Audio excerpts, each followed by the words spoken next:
Hello dears. അപ്പോൾ നമ്മുടെ വീട്ടമ്മാസ് പഠിപ്പുരയിൽ ഇന്ന് മുതൽ നമ്മൾ PSCക്ക് വേണ്ടിയിട്ടുള്ള പഠനം സ്റ്റാർട്ട് ചെയ്യുകയാണ്. ഞാനൊരു വീട്ടമ്മയാണ്. എങ്ങനെ പഠിച്ചു തുടങ്ങണം, എവിടുന്ന് പഠിച്ചു തുടങ്ങണം എന്നൊന്നും ഒരു അറിവുമില്ല. പക്ഷേ നമുക്ക് പഠിക്കേണ്ട കാര്യങ്ങൾ അല്ലേ, നമ്മുടെ സിലബസ് വെച്ച് VFA ആവട്ടെ, LD ആവട്ടെ, LGS ആവട്ടെ, ഇതിനൊക്കെ വേണ്ടിയിട്ട് ഉപകാരപ്പെടുന്ന ഒരു റാങ്ക് ഫയൽ വെച്ചിട്ടാണ് നമ്മൾ പഠിക്കാൻ തുടങ്ങുന്നത്. അപ്പോൾ നമുക്ക് യൂറോപ്യന്മാരുടെ വരവിനെ കുറിച്ചിട്ട് എന്തായാലും അറിയേണ്ടതുണ്ടല്ലോ. ആധുനിക ഇന്ത്യ ചരിത്രത്തിന് തുടക്കം കുറിക്കുന്നത് എന്ന് പറയുന്നത് തന്നെ യൂറോപ്യന്മാരുടെ ആഗമനം മുതലാണ്. യൂറോപ്യന്മാരുടെ ആഗമനം മുതലാണ് ആധുനിക ഇന്ത്യ ചരിത്രത്തിന് തുടക്കം കുറിച്ചത് തന്നെ. പിന്നെ നമ്മുടെ ഇന്ത്യ കണ്ടെത്താനുള്ള ഔദ്യോഗിക ശ്രമം ആദ്യമായിട്ട് നടത്തിയത് കൊളംബസ് ആണ്. ഇന്ത്യ കണ്ടെത്താനുള്ള ഔദ്യോഗിക ശ്രമം ആരംഭിച്ചത് കൊളംബസ് ആണ്.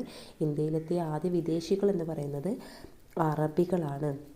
ഇന്ത്യയിലെത്തിയ ആദ്യ വിദേശികൾ എന്ന് പറയുന്നത് അറബികളാണ്. അപ്പോൾ നമ്മുടെ ഏഷ്യ രാജ്യങ്ങളിൽ നിന്ന് യൂറോപ്യൻ രാജ്യങ്ങളിലേക്ക് പ്രവേശിക്കണം എന്നുണ്ടായിരുന്നെങ്കിൽ ഒരു പ്രധാന കവാടം ഉണ്ടായിരുന്നു. ആ കവാടത്തിൻ്റെ പേരാണ് കോൺസ്റ്റാന്റിനോപ്പോൾ എന്ന് പറയുന്നത്. കോൺസ്റ്റാന്റിനോപ്പിൾ എന്ന് പറയുന്നത് AD 1453 തുർക്കികൾ എന്ത് ചെയ്തിട്ടുണ്ടായിരുന്നു? ഈ കോൺസ്റ്റാന്റിനോപ്പിൾ കീഴടക്കി ഇത് യൂറോപ്പ് ഏഷ്യയും തമ്മിലുള്ള കച്ചവട ബന്ധത്തെ തടസ്സപ്പെടുത്തിയിരുന്നു. അപ്പോൾ നമ്മുടെ ഏഷ്യയെയും യൂറോപ്പിനെയും ബന്ധിപ്പിക്കുന്ന കവാടമായിരുന്നു കോൺസ്റ്റാന്റിനോപ്പിൾ എന്ന് പറയുന്നത്. ഇത് തുർക്കികൾ കൈയടക്കുകയും അവർ ആ ഒരു കച്ചവട ബന്ധത്തെ തടസ്സപ്പെടുത്തുകയും ചെയ്യുന്നു. അങ്ങനെ ഇരിക്കുന്ന പശ്ചാത്തലത്തിലാണ് നമ്മളെ യൂറോപ്യന്മാർ കടൽ മാർഗം വഴി ഇന്ത്യയിലേക്ക് വാണിജ്യപാത കണ്ടെത്താൻ തുടങ്ങിയത്. അപ്പോൾ കടൽ മാർഗം ഇന്ത്യയിലെത്തിയ ആദ്യത്തെ യൂറോപ്യന്മാർ എന്ന് പറയുന്നത് പോർച്ചുഗീസുകാരാണ്.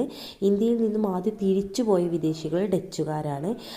ഇന്ത്യയിലേക്ക് ഇവർ വന്ന ആ ഒരു ഓർഡർ എന്ന് പറയുന്നത് നമുക്ക് പറയാം പോഡ ബീഫെ എന്ന രീതിയിലൊക്കെ നമ്മളിത് കേട്ടിട്ടുണ്ട്. അതായത് ഇന്ത്യയിൽ ആധിപത്യം സ്ഥാപിച്ച യൂറോപ്യന്മാരുടെ ക്രമം എന്ന് പറയുന്നത് പോർച്ചുഗീസുകാർ, ഡച്ചുകാർ, ബ്രിട്ടീഷുകാർ, ഫ്രഞ്ചുകാർ ഇങ്ങനെയാണ്. അപ്പോൾ നമ്മളിപ്പോൾ ഇത്രയും പഠിച്ചത് എന്താണെന്ന് ചോദിച്ചാൽ ആധുനിക ഇന്ത്യ ചരിത്രം തുടക്കം കുറിച്ചത് എവിടെയാണെന്നുള്ളതാണ്.